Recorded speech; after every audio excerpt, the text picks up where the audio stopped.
In July of this year, Dreammate Studios released another update for Newarcline. Yes, that game that early access for quite some time. The July update, titled Smoke and Mirrors, gives us a new race, the dwarves. And with the dwarves come two new classes, the Hellfire Mage and the Steam Mechanic. Along with those, obviously we get portraits for dwarves and the usual customization on the character. Still no update on the various voices you can choose, and most of them don't even have any voicing at all, just a grunt. And there's a new quest line, a step behind the curtain, and a modest list of the usual fixes in the changelog. The game also has a new price tag, $24.99 USD. The game is clearly not finished yet. This update requires you to start a brand new character. While I haven't made it to the new content yet, a couple of dwarf-specific dialogue options and a couple of mentions by NPCs just don't make it worth it. That is, of course, a big problem with early access, and yes, knew that going into this, but it does get very tedious going through the original content, and that can be quite the slog. And as I said, with nothing being particularly unique or inspiring, likely waiting for the full game to finally release is probably your best bet. Okay, so what do we get? Well, we don't get any new backgrounds for our character. That's a bummer. As far as character gen goes, yes, the dwarves do look a little different, stocky,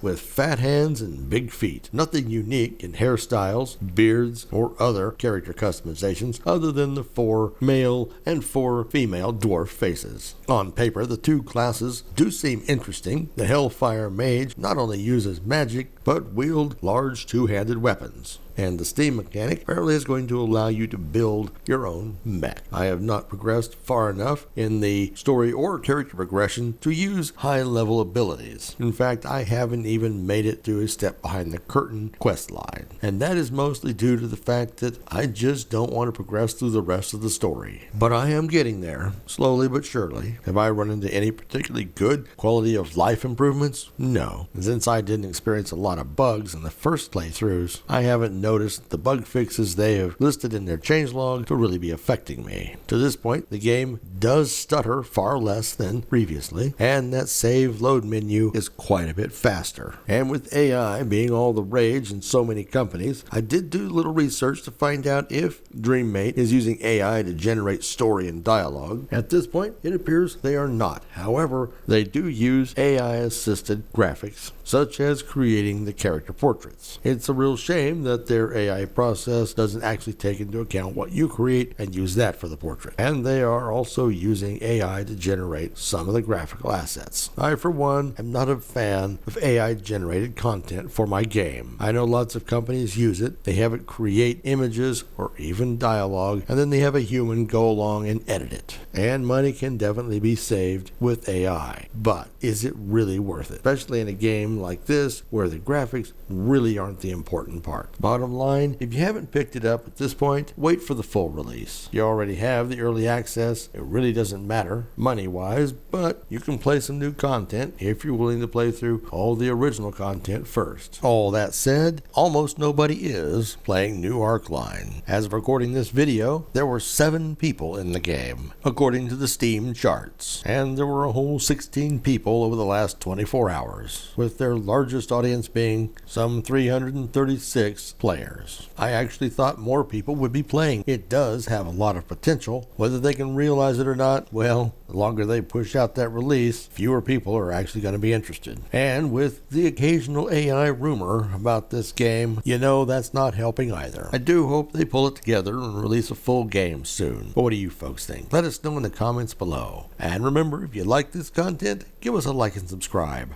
Thanks for watching.